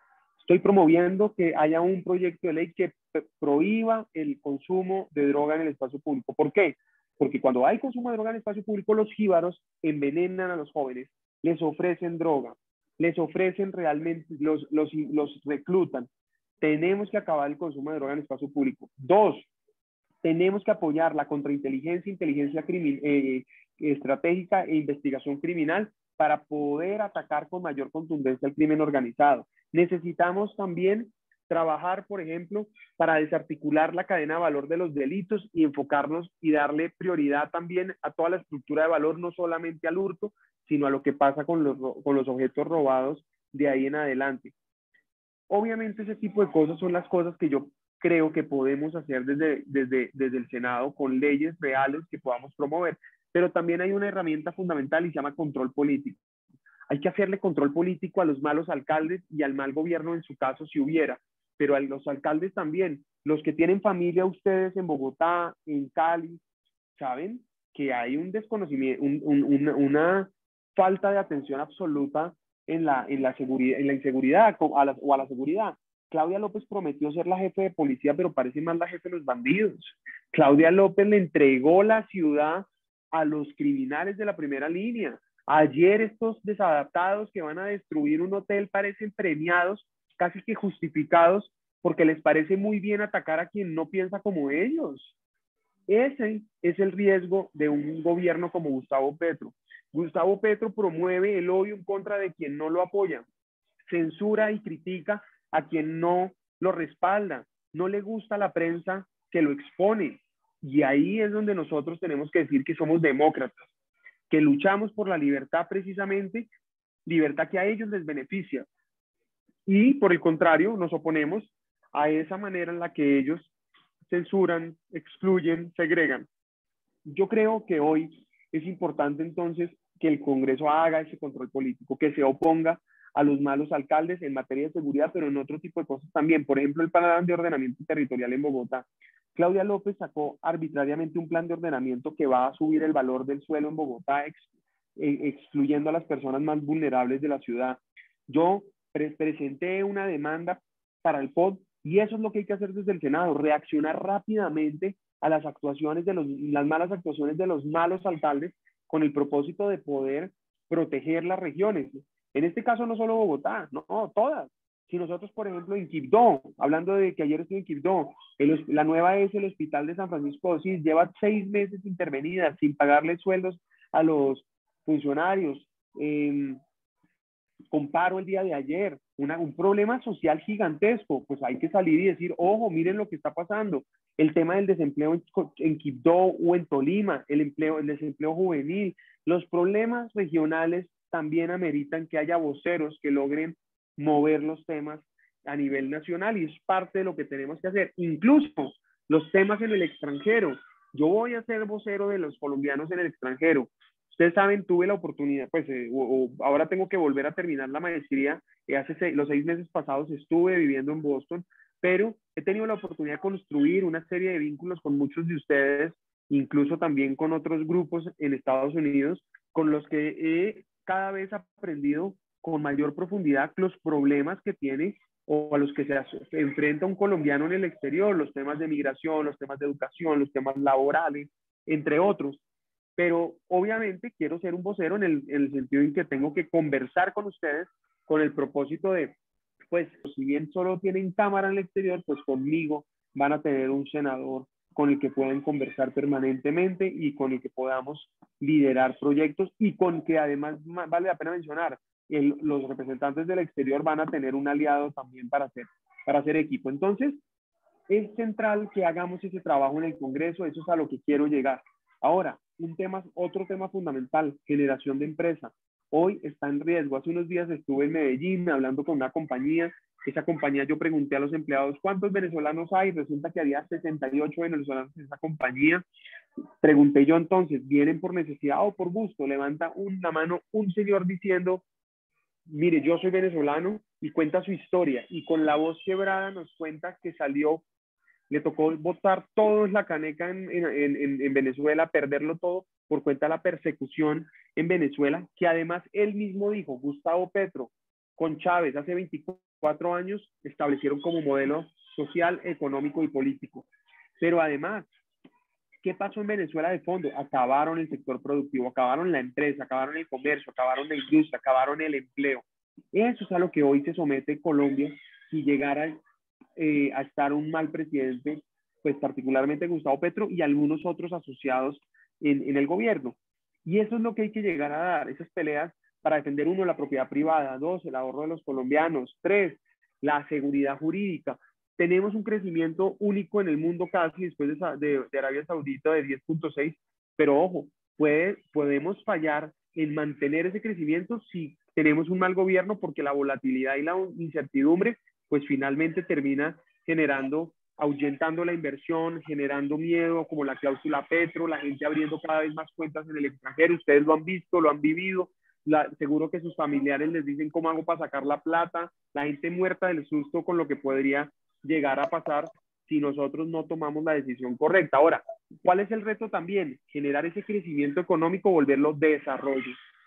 De nada sirve el crecimiento económico si no lo devolvemos desarrollo. Y desarrollo implica desarrollo social, implica oportunidades, implica acabar la pobreza. La mejor manera, o el reto más bien, de mantener ese crecimiento económico es que con ese crecimiento económico podemos acabar la pobreza. Eso es lo que debería ser un gran gobierno. Y eso debería ser lo que debería pasar en los próximos años si logramos mantener ese crecimiento. Entonces, eso pasa si hay seguridad y para eso necesitamos un gobierno, un Congreso estable. Pasó en Chile, llegó Boric y ¿qué pasó? Hubo incertidumbre, se devaluó el peso chileno, hubo muchos problemas institucionales y si no hubiera sido porque hay un gobierno, pues digamos, diría uno relativamente balanceado, el problema sería mayor. Falta la constituyente, que a propósito es otro riesgo que nos están planteando aquí. Pero el Congreso, un Congreso estable, firme, independiente, es un seguro de vida para la democracia, es un seguro de vida para los colombianos y las familias colombianas. Y es por eso que tenemos que hacer ese esfuerzo de luchar para sacar adelante.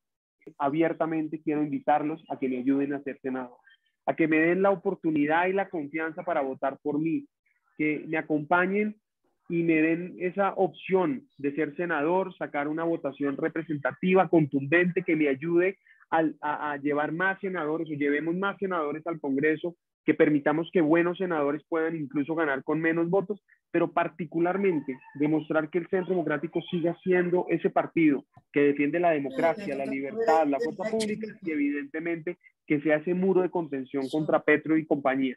Entonces, me encantaría que me den esa oportunidad y que en esto, primero, Camilo, yo creo que el partido es el único partido en Colombia que de frente dice que hay que combatir el narcotráfico de fondo. Primero, yo pues agrego el tema de prohibir el consumo de droga en el espacio público, pero el tema es, estamos de acuerdo uno con la aspersión con glifosato. Ahora, entre otras cosas, vale la pena decir, y yo hice el comentario, ojo a esto, mientras Uribe, el presidente Uribe, lideró la lucha contra las drogas, se redujo la coca hasta el 2013, donde se mantuvo su política. Fue en el 2013 donde le entregan la lucha contra el narcotráfico a las FARC y empieza a crecer el hectareaje de coca. Hoy, ¿qué tenemos que tener?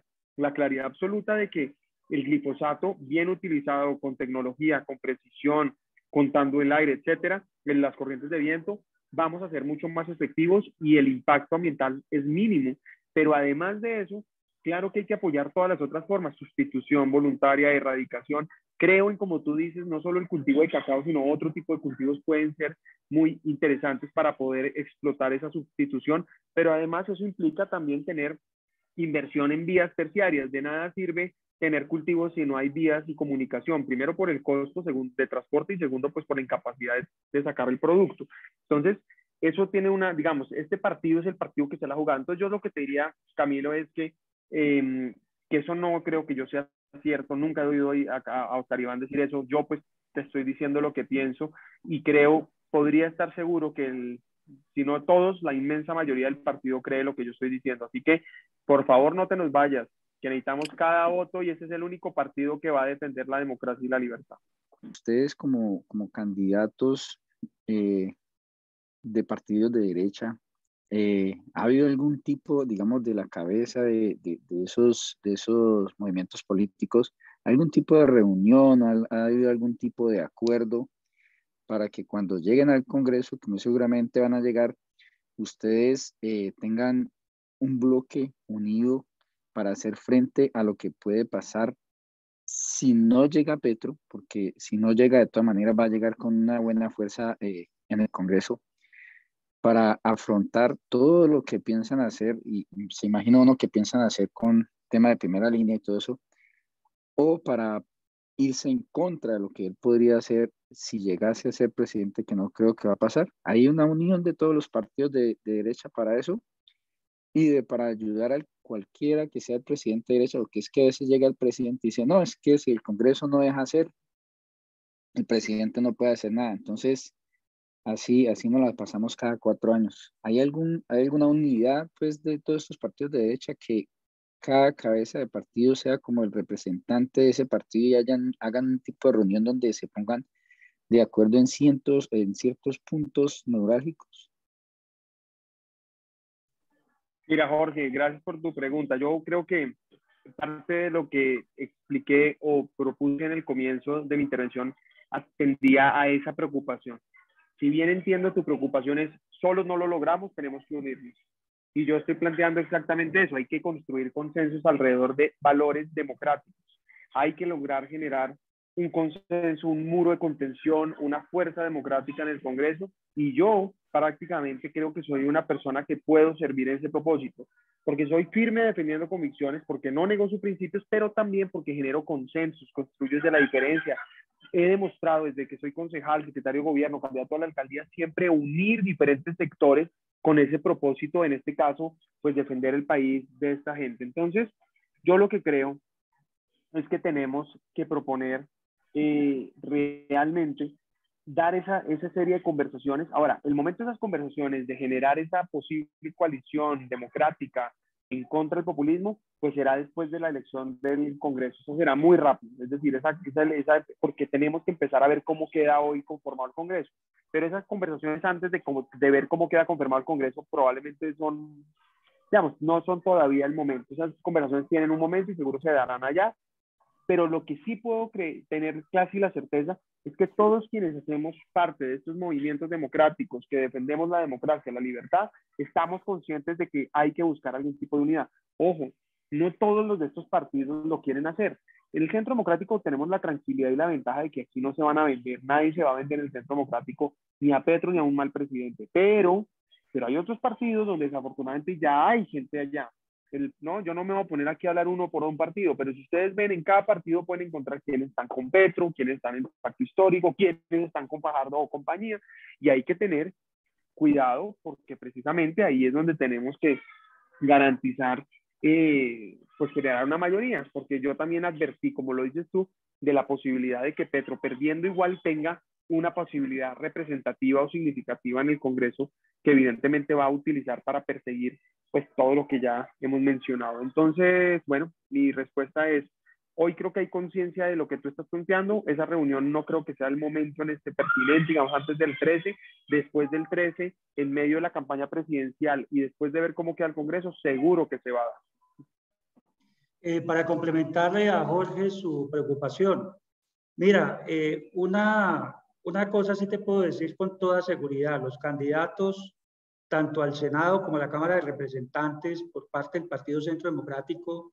nos une una absoluta identidad con los principios y valores del partido, pero sobre todo con el pensamiento de la libre empresa, de la libertad, de la democracia. Y en ese sentido no hay ninguna duda que nosotros vamos a estar trabajando unidos en el Congreso como bancada del Centro Democrático, que como dice Miguel, esperamos que volvamos nuevamente a ser la bancada mayoritaria. Eso dependerá obviamente de esa gran votación, esa votación masiva que esperamos de parte de los militantes y los no militantes, porque yo aquí quiero lanzarle un reto a los militantes del Partido Democrático. Este es un tema que tenemos que hacer una permanente evangelización. Hay personas que en ese momento están indecisas, hay personas que como quien hizo la pregunta ahorita, que creo que fue Camilo, sobre algunas noticias que a veces se tergiversan o que llegan distorsionadas, se alejan del partido. Este no es el momento de abandonar el barco. Yo creo que en ese momento necesitamos esa unión de todos los colombianos que tenemos el mismo pensamiento, defender la democracia y la libertad, para lograr tener esa mayoría en el Congreso, que indudablemente vamos a tener que unirnos, vamos a tener que después de las elecciones estar teniendo esas conversaciones, pero sobre todo, después de la elección del Congreso, tenemos que rodear, primero que todo, a nuestro candidato, por supuesto, porque está en el partidor a la presidencia de la República, pero igual que esperamos que él sea el candidato que pase a segunda vuelta, de todas maneras, el candidato que pase a segunda vuelta, todos tenemos que unirnos en torno a él para que tengamos un presidente de nuestra misma línea. Y con un presidente de nuestra misma línea, pues vamos a tener indudablemente una bancada en el Congreso mayoritaria respaldando esas propuestas que ese candidato va a llevar a cabo para salir adelante, sacar adelante el país y aniquilar completamente la izquierda. Esta es la oportunidad. Tenemos una amenaza grande, pero también es la oportunidad para aplastar la izquierda. Indudablemente, como decía Miguel, Petro pues va a seguir ahí prácticamente en la misma tónica en que estuvo todos estos años, pero con una mayoría absoluta, creo que le vamos a demostrar a toda Sudamérica de que Colombia no se rinde tan fácilmente. El presidente Uribe dijo con mucha razón, ojo al 2022, y es hay muchas preocupaciones, entre otras Indra y las aledañas. Y ustedes tienen toda la razón. Lo más importante en este momento es la votación del Congreso para tener un muro de contención. Y hay que enfrentarse a lo que es pacto histérico más Grupo de la Esperanza, que es lo mismo, 10 curules directas más 16 que le van a llegar por obra y gracia de resucitar de una manera bastante controversial las curules esas especiales. ¿Quién va a poder ir a hacer campaña allá? Entonces es importante tratar de que se recupere la fe en los partidos, cada uno en su ámbito, bajarle a la abstención, que eso fue uno de los suicidios en Chile, las abstenciones o los que votan en blanco. En este momento hay algo que es de un fenómeno que es histórico, y es la articulación de las reservas a través de ACORE, ACORPOL, tertulias centenarias, Ecovisión, donde toda la reserva está tratando de potenciar ese voto para apoyar a quienes nos garanticen la defensa de la democracia. Yo creo que ahí Manuel ha tenido unas buenas experiencias en algunas de las intervenciones que se han hecho a través de estos medios. Y lo que hablaban de la seguridad, claro, gravísimo, pero sin inteligencia es muy complicado. Cuando disolvieron el DAS, el Estado quedó huérfano de inteligencia. Y cuando algo se consigue es muy complicado la acción de la fuerza pública cuando no tienen un fuero militar policial y se tienen que enfrentar a una combinación de formas de lucha de los mismos jefes, supuestamente, de las alcaldías que están en poder de la izquierda y que están bloqueando el país. Preocupa, por ejemplo, el turismo, pero qué golpe para el turismo lo que acaba de pasar en Bogotá, que desde España, gente que está aspirando, fomenta un supuesto plantón desde la Universidad Distrital hasta el sitio de la reunión, y miren lo que terminó. Entonces, la fuerza pública se vio inicialmente muy poco, eso debió preverse, debieron tomar medidas, pero está esa camisa de fuerza que sale de las alcaldías. Pero qué ejemplo que se le dio al mundo. Diputados de la Unión Europea y los agarraron al ladrillo. Y ya, entonces, ¿quién va a querer venir a Bogotá? Sé el comentario. Yo quiero recalcar con relación a lo que dice mi coronel Homero lo siguiente. Usted y yo trabajamos en inteligencia y sabemos la debilidad que hay en este momento en la inteligencia y la contrainteligencia del país. El desmantelamiento del DAS fue con un propósito claro, debilitar nuestra inteligencia y nuestra contrainteligencia. ¿Qué vamos a hacer en el Congreso? Vamos a llevar una reforma a la ley actual de inteligencia y contrainteligencia, entre otras cosas, porque esa ley de inteligencia y contrainteligencia le faltan aspectos que hay que actualizar, como por ejemplo el aspecto de ciberseguridad que no quedó incluido en esa ley. Pero también vamos a trabajar indudablemente en volver a presentar ese proyecto de ley de defensa y seguridad nacional. Es imposible que Colombia, con la amenaza que tiene vecina y todas las amenazas que tiene, no tengamos una ley de defensa y seguridad nacional. Sabemos, yo he estudiado la ley que fue declarada inexequible, la ley del 2001, y sabemos por qué razones la Corte la declaró inexequible. Básicamente fue por los planteamientos que habían allí del teatro de operaciones. Entonces, tenemos que construir una ley nueva que nos permita, obviamente, hacer las correcciones por las cuales fue rechazada y que podamos tener, obviamente, con un buen liderazgo de toda la bancada, esa ley que tanto necesita Colombia y, obviamente, el fortalecimiento de la inteligencia y la contrainteligencia. Gracias, mi compañero. Mi pregunta es esta. Tengo mucha preocupación y por ende, pues mucha gente también cercana a mí la tiene, porque tratándose, a ver, nosotros no sé si hemos dimensionado el problema tan grande que puede ocurrir con con esos computadores que compró Petro en España con la compañía Indra, que ya sabemos con qué fin los compró, para no alargar el tema. ¿Y quién puede garantizar que haya transparencia en las elecciones para que no nos roben no nos roben los votos? Mira, Lo siguiente, primero que todo es una preocupación que en ese momento es natural por todo lo que ha venido circulando en los medios de comunicación sobre la posibilidad de un posible fraude electoral. En primer lugar, nosotros como partido, obviamente que se ha dispuesto por parte de la Dirección Nacional del Partido todo lo que tiene que ver con los testigos electorales. Esta semana tuvimos una capacitación hablando precisamente de ese tema, de que necesitamos tener testigos electorales en todos los puestos y mesas de votación en lo posible. Y el partido está haciendo un esfuerzo bastante grande para que podamos tener una mayor cobertura, ojalá una cobertura total en cada mesa, un testigo electoral. Ahí, pues vamos a tener digamos, un control que nos pueda garantizar de que no haya ese fraude. Ahora, con relación a Indra, que es la empresa que contrató la registraduría, no he escuchado, la verdad no he escuchado que Petro haya comprado unos computadores. Lo que sí escuché fue que Petro estuvo en una reunión en España, no con el presidente como tal de la compañía, sino con una persona también de los directivos, y eso también pues hace prender las alarmas. También cada partido va a tener la oportunidad, y el Centro Democrático obviamente tiene todo un equipo de auditoría informática que nos permita pues obviamente también tener un control, una auditoría a lo que serán los resultados de los comicios.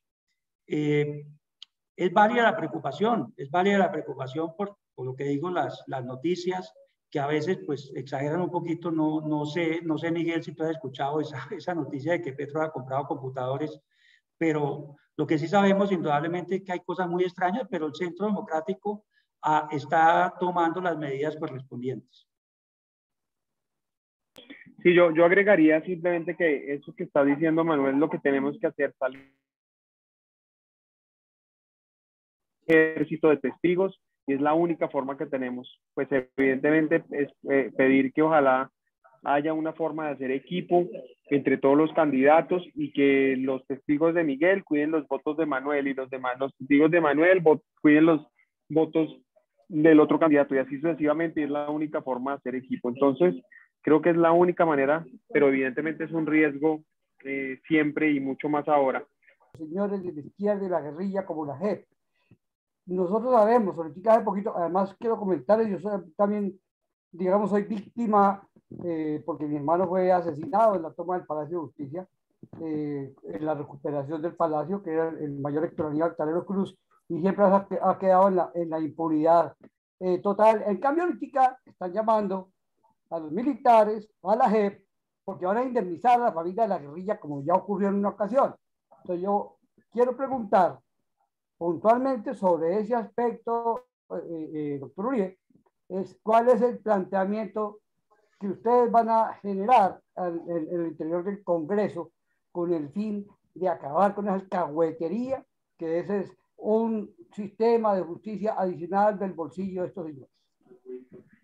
Raúl, muy buena pregunta, y me tomo el atrevimiento, Manuel, si te parece bien, y si Manuel se puede quedar ahora, pues será mucho mejor, pero mira, voy a tomarme el atrevimiento de responder primero diciéndote que yo he dicho claramente que hay que acabar, precisamente, hay que reformar por completo ese modelo de justicia que evidentemente está parcializado, y eso hay que hacerlo, punto. Ahora, tenemos que ser coherentes y también reconocer pues que el discurso tiene que ser objetivo, y ¿a qué me refiero? Hay que tomar una fotografía, Raúl, de lo que ha pasado hoy con la JEP después de 6 años del acuerdo, y entender que tenemos que poder modificar lo que no está funcionando.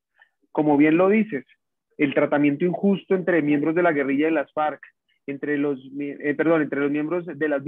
víctimas y los miembros de las FARC, entre las fuerzas militares y las FARC. Es evidente que necesitamos hacer un trabajo para modificarlo. Entonces, yo he planteado varios puntos: el tema de la fuerza pública, el tema de reparación de víctimas, el tema de narcotráfico, el tema de presencia de criminales de lesa humanidad en el Congreso, entre otros que creo que son fundamentales. Y como tú lo dices, pues es lamentable que esto lo que está haciendo es premiando a la gente equivocada. Ayer tuve un debate con Humberto de la Calle ahí en RCN, y él decía que aquí vamos muy bien, que porque es que en Afganistán también le dieron presencia a los talibanes y tal, y yo le decía que no fuera descarado, que es que comparar a Colombia con Afganistán sí pues tienen realmente, bueno, lo que ustedes saben.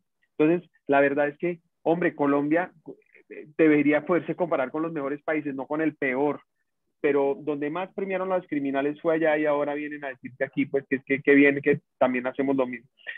Es la segunda o tercera vez que vengo a hablar con ustedes, lo haré siempre, espero que si Dios quiere sea senador y vuelva a conversar con ustedes.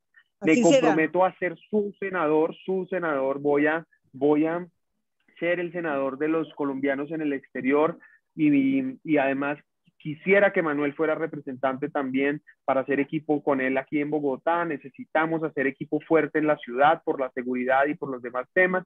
Y por supuesto a las demás caras conocidas y a los demás que acabo de conocer hoy, un abrazo grande. Ojalá, como les dije, me den la oportunidad de ser senador y me acompañen. Así que a todos un abrazo grande, Lidia, y buenas noches para todos. Muchas gracias. Desde el Congreso de la República, yo haré todo lo posible para seguir ese planteamiento que el doctor José Gregorio Hernández, uno de los principales constitucionalistas de Colombia, en su concepto sobre el tal blindaje constitucional de la JEP, estoy de acuerdo con él. Mire, en derecho, así como las cosas se hacen, también se deshacen. Y hay una situación, y es que el acto legislativo 02 del 2017, que supuestamente blinda constitucionalmente el acuerdo, esa justicia penal para la paz y el acuerdo, no es tan cierto. Y nada impide que el Congreso de la República, o que a través de vía de reforma constitucional o a través de un referendo, como lo intentó hacer nuestro amigo Edwin Hoyos, se pueda derogar ese esperpento a la impunidad llamado JEP. Desafortunadamente ya la Comisión de la Mentira pues le dieron un espacio, un tiempo adicional que termina en el mes de agosto, donde deben presentar su informe. Ahí lo que yo he venido diciendo es que tenemos que estar pendientes desde el Congreso de la República para contestar y desvirtuar ese informe, que seguramente será totalmente tendencioso hacia los intereses de las FARC y de todos sus aliados. Con relación a la pregunta de la ley del veterano, mira, yo he venido revisando, he venido haciendo un seguimiento a la ley del veterano. La ley del veterano es una buena ley que le otorga unos buenos beneficios a los veteranos, pero yo creo que esa ley se quedó corta. Indudablemente, yo desde el Congreso, una de mis tareas será presentar la primera gran reforma a la ley del veterano. Pero lo primero que tenemos que hacer es ejercer el control para que se cumpla lo que allí está establecido. Si nosotros revisamos todo lo que está dispuesto en la ley del veterano, no se ha cumplido todo. Y hay aspectos que son muy importantes, como por ejemplo, la generación de empleo para los veteranos, generación de empleo y de ingresos para los veteranos. ¿Qué ha hecho? Esa es una tarea que le corresponde socializar al Ministerio del Trabajo con las empresas para que se generen esas oportunidades. No se ha hecho mayor cosa y eso hay que mirar cómo presionamos para que realmente las empresas, a través de esa, digamos, beneficio que les descuentan, que no les cobran lo de el aporte de la caja de compensación familiar, puedan realmente convertirse en un generador de empleo. Pero yo en la reforma que pienso introducir, ¿qué voy a hacer? Yo voy a introducir para que el Ministerio del Interior le otorgue a los veteranos de la Policía Nacional la credencial como asesor y consultor en seguridad ciudadana. Eso le va a permitir a los miembros de la Policía Nacional, de la Reserva Policial, tener una oportunidad de empleo en alcaldías, gobernaciones como consultores y asesores de convivencia y seguridad ciudadana. Hoy en día los oficiales retirados tanto del ejército como de la policía tienen que hacer fila y colas en la Superintendencia de Vigilancia y Seguridad Privada para que les otorguen la credencial de consultor en seguridad privada, teniendo nosotros una experiencia propia que nos habilita para ser consultores y generar obviamente ingresos. Y para los militares, ¿qué voy a proponer? Igualmente, que el Ministerio de Defensa sea quien les expida la credencial como consultores en seguridad nacional. Los oficiales, los suboficiales, los militares tienen esa formación y tienen esa experiencia y pueden perfectamente también desempeñar desempeñarse en ese campo. ¿Qué más vamos a hacer con la ley del veterano? Mira, yo considero injusto que, ¿cuál es la calidad de un veterano? Tiene que tener asignación de retiro pensión. Pero es que no se nos olvide que hubo policías y militares con 4 años, con 5 años, con 10 años, con 12 años, 13 años de servicio, 14 años, no alcanzaron la asignación de retiro, pero estuvieron en los teatros de operaciones, en las zonas de combates, poniendo sus vidas. Y hoy en día quedaron excluidos de ser veteranos. Eso no es justo, eso hay que reformar. Entonces, hay otras cosas también muy importantes, la atención de discapacitados. ¿Qué tenemos hoy en día? Tenemos solamente el Centro de Rehabilitación Inclusiva en Bogotá, eso hay que ampliarlo, se ha quedado corto. Entonces, la ley es buena, hay que darle tiempo, hay que tener un tiempo para que se cumpla lo que está ahí establecido, pero sí necesariamente necesita unas modificaciones. Mira, el tema de las pensiones, ese es un tema que nos preocupa, indudablemente, las pensiones y las asignaciones de retiro. ¿Qué es lo primero que hay que hacer? Pues desde el Congreso, quienes lleguemos, que representamos y que defendemos los intereses de la fuerza pública, sus reservas, es que vamos a dar la batalla para no dejar tocar ese artículo 48 de la Constitución Nacional que nos brinda ese régimen excepcional. Una batalla dura que tenemos que dar. Pero segundo, hay una oportunidad que es en el artículo 4 de la ley 923 del 2004, que establece el fondo especial. ¿Qué es lo que toca hacer? Hay que modificar los requisitos que están allí, que son imposibles de cumplir. Entonces, hay que bajar el nivel de esos requisitos para que nosotros podamos obtener el fondo especial que nos permita poder empezar a lograr una sostenibilidad hacia el futuro de nuestras pensiones y no depender como ahorita que dependemos del 97% del presupuesto de la nación, porque solamente nuestros aportes aportan el 3 o el 5%. Entonces, con ese fondo especial, tenemos que mirar cómo podemos darle sostenibilidad a las pensiones. No es fácil, pero hay que intentar hacer la modificación, porque requisitos como, por ejemplo, que el crecimiento del PIB tiene que haber sido más del 5%, que la situación fiscal del país esté estable, que haya una estabilidad macroeconómica, que a una cosa tan amplia que pues es difícil, disponibilidad de caja en el tesoro. Entonces, si modificamos eso, podemos llegar a tener ese fondo especial, no solamente para nosotros, sino para CASUR, para la Caja de Sueldos de Retiro Militar, para CREMIL, y que podamos nosotros hacia el futuro garantizar esa sostenibilidad, porque el problema es que en este momento dependemos básicamente del presupuesto nacional. Un gobierno de izquierda, pues ya sabemos qué va a pasar. Un gobierno de izquierda lo primero que va a proponer es salario mínimo vital para todo el mundo, si acaso, si es que es así. A mí me preocupa en Colombia algo que ha hecho mucho daño y es la falta de la historia de Colombia en las escuelas. A mí me parece que debía haber un cambio en el Ministerio de Educación y hacer un programa donde la educación escolar debe permanecer educando a los chicos con la historia de Colombia, desde el comienzo hasta el final, porque no, por eso es que la gente no sabe nada. Simplemente se dedican a decir, Uribe, el baraco, el pueblo está berraco. Lo único que saben hacer. ¿Ah? Sí, Nidia, mira, yo creo, sí, en la primera participación o la segunda, yo les hablé a ustedes de mi propuesta en el sistema de educación. Yo estoy totalmente de acuerdo contigo. Mira que ahorita se incluyó ya la educación cívica, ¿no? Recientemente se incluyó la educación cívica, había dejado por fuera. ¿Qué falta? La historia. Pero más allá, en la propuesta que yo tengo para educación, indudablemente el sistema educativo colombiano hay que transformarlo. Hay que transformar el sistema educativo. Empezando por el pensum básico, es decir, el pensum general, que a dónde debe estar enfocado, digamos, para la competitividad, para la proyección de esos bachilleres y esos profesionales, y obviamente para el crecimiento del país, el crecimiento económico, el crecimiento productivo. Es que nosotros tenemos que hacer lo que están haciendo los países más avanzados desde el punto de vista de educación, con mejor calidad de educación. Módulo, idiomas, matemáticas, computación, ciencia, tecnología, diseño, historia, cívica, ya esas materias que hacen una formación integral. Miren, la educación religiosa y moral se perdió. Claro, porque pues tenemos en este momento una constitución que nació en el 91, donde hay obviamente la libertad y una cantidad de cosas que impulsa la misma constitución, pero eso también se ha abandonado y por eso es que estamos produciendo en los colegios y en los colegios produciendo personas como que no tienen esos principios, no tienen valores. Entonces, probablemente yo estoy de acuerdo contigo.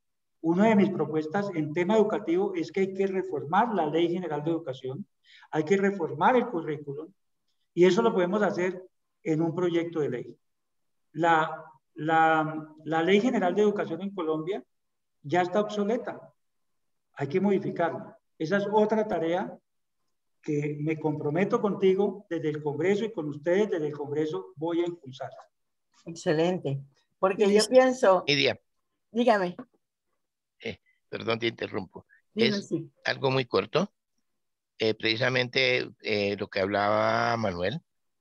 En este momento hay algo histórico. Hay muchísima gente de las reservas aspirando y se han hecho una serie de reuniones de todas las organizaciones de policía, de fuerzas militares, de todos los grados. Se ha escuchado a los candidatos y se está analizando el apoyo para que las reservas voten por las reservas. Eso es un comentario. Segundo, en la parte de la marihuana. La marihuana, allá en Colombia antiguamente se cogían las hojitas, las hojitas y las ramitas se echaban entre alcohol etílico, es industrial, y a los 10 días después servía para untarse en las rodillas para la artritis. La marihuana medicinal que está autorizada en Colombia, no es solamente en Colombia, sino en muchos países, y esa medicina, marihuana medicinal, no tiene el efecto alucinógeno.